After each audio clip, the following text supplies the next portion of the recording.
Hi all and welcome to another video on the Godox ad200. In the previous video that I did, which I'll link in the description, I tested the power output on the ad200 vs the V1 flash. I did forget to test the bare bulb, which we've now got on. I'll just fire that off. It's the bare bulb. I did forget to test the bare bulb, so somebody asked. So we're going to test that first now.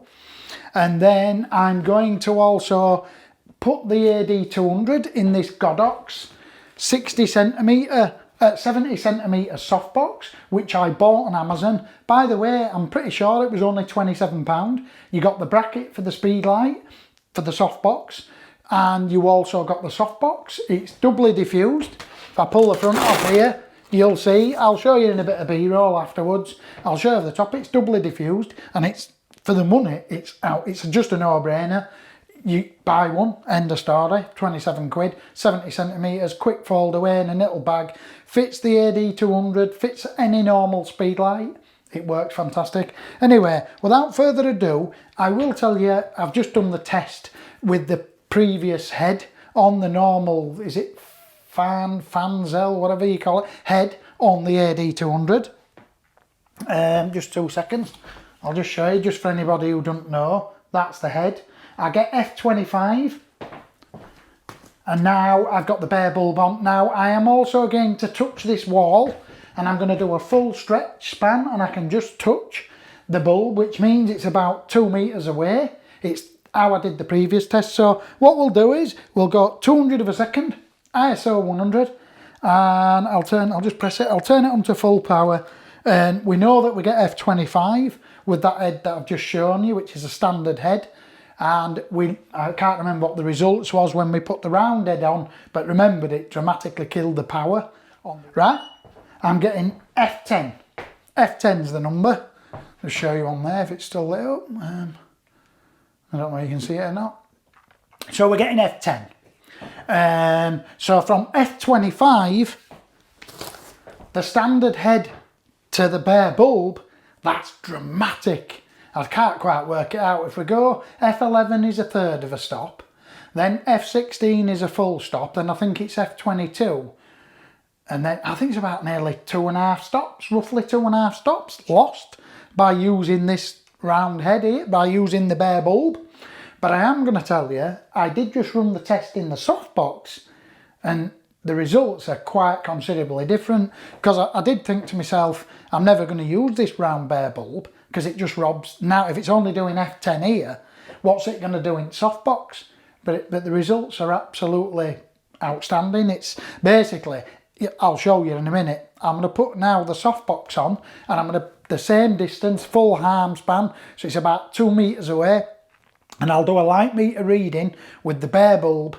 I'm not going to use the V1. The V1 will not go into the back of the bracket, so I can't use that. So we'll use bare bulb, and we'll use the standard head, and we'll see what results we get on the F number. Right, so here we are again. We've now got the softbox up and running, and I have gone from the wall a full arm stretch to the softbox. Now bear in mind that the actual ad200 is at the back of the softbox, so in reality it's about that much further than 2 meters away, because it's in the back of the softbox. But if you remember, we just got F10, I'm using bare bulb, we got F10 bare bulb naked. So let's just try the same meter reading again when I can find the meter and just try it. Right, okay, so we'll take the same reading again. I'll put the meter on the wall. F11. Let's just see if it's on the meter on.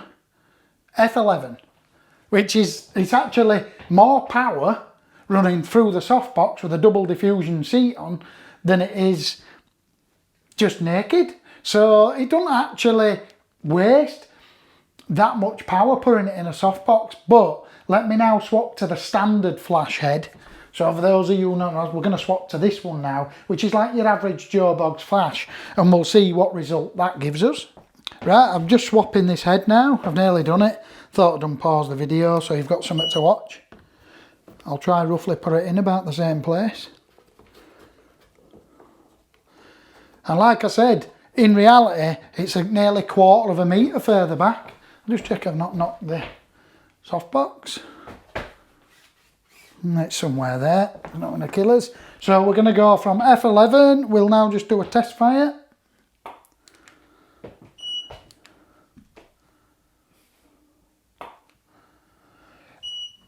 F12.7. F12 nearly, we'll say F13. So it's only gone up a third of a stop, just around a third of a stop, somewhere like that. So there's not much difference when in the softbox, which is very strange. In the softbox, the round bare bulb is near enough as good as the standard square head. So you would definitely use the bare bulb because it sends out, I don't know if you can see this on the wall. I'll just turn the power down just to make it recycle a bit quicker. You get a much more softer lighting pattern. Now, I've not actually tested how soft, so what we're going to do in a minute, I'm going to pause the video, I'm going to bring the mannequin in, and we're going to put it, we'll put it 2 meters away, no, we'll put it at arm's length, 1 arm's length away, because in reality, what people fail to understand, well, they don't fail to understand it, they do know it, but they still seem to break the law all the time. There's no point using this big nice softbox here and putting it 2 meters away. Realistically, you want to get it almost in the shot, so it's near enough in the shot when you're taking the shot. Like now, if it's photographing me now, that's a great distance if you can. If you can't, just nudge away a little bit, but we don't want to be all the way over here. We're a good 1, 2, we're a good 2 meters away. We don't really want it that far away. Yes, you can use it that far away, but the further back you go, you might as well just be using direct flash because you're killing the softness. Now, admittedly, it'd still be a better shot at 2 meters away than bare flash, but bearing in mind, we're going to test it today in the office. I'm not going to say overpower the sun because it's not going to overpower the sun, but what will happen is if we go out on a nice sunny day and we want F16 as an exposure at 200 of a second at ISO 100, will we get F16 at ISO 100 at 200 of a second? Now, you definitely won't get it if we use the bulb, the bare bulb, I don't think, but what we'll do is we'll just stretch out now and touch the softbox. Right guys, we're back again. As you can see, we've got the mannequin set up now, and she's about the softbox is about arm's length, 1 arm's length, not 2, away from the mannequin. So I'll just take a meter reading, and it's saying F4, 200 of a second, ISO 100, and it is 100% flash contribution. So there's no ambient light being involved here. So I'll just grab my camera. Right, so basically what we're going to do now is, just before we end the video, we're going to take a shot with the bare bulb, because obviously it lets more light, and then we're going to take a shot with the square head, which is meant to be a little bit worse, but I've not tried it, I'm not going to lie to you. So this is the first time I'm ever going to see it now. I'm going to shoot this one this way.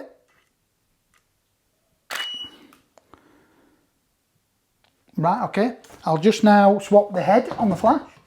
Oh, that is the spare head. Sorry about that, guys.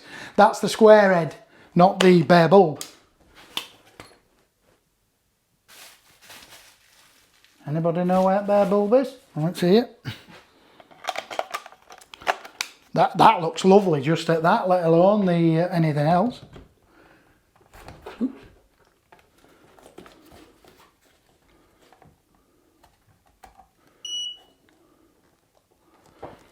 Right, we'll just take a meter reading again first.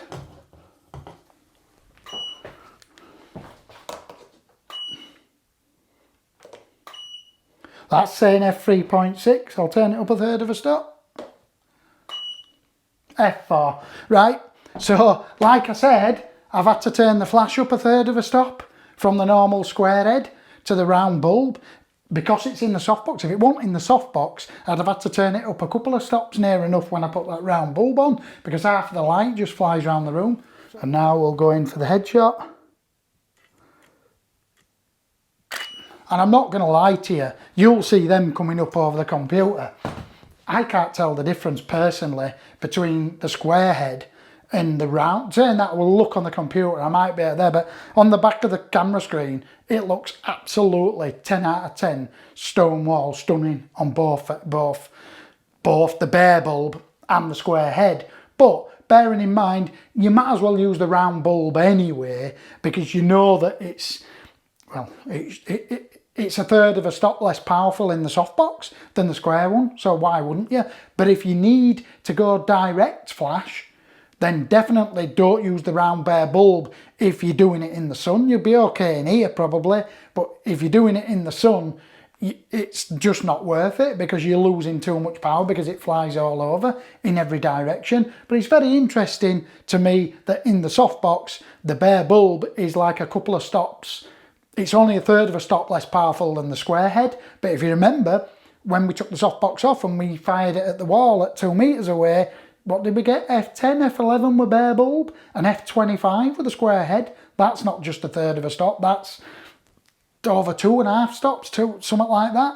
Well, top of my head, I don't know what it is, it's around 2 1/3 stops, whereas in the softbox, it's only a third of a stop weaker.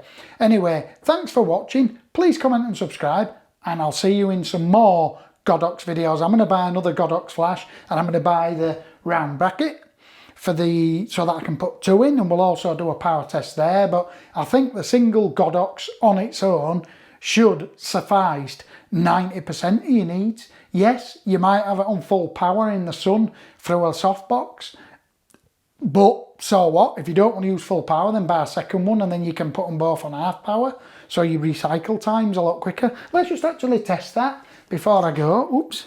I'll just put the flash on, just fire it. I'll put it on half power and go 1, 2, 3, 4, 5, 6, 7, 8. So it's recycling near enough every one. So you've got 1 pot, 2 pot, 3 pot, 4 pot. Let's put it on full. So we go 1, 1. So it's a lot longer. It's a couple of seconds, double the time, if not double and a bit, on full power than it is half. Just put it back to half again. Oops.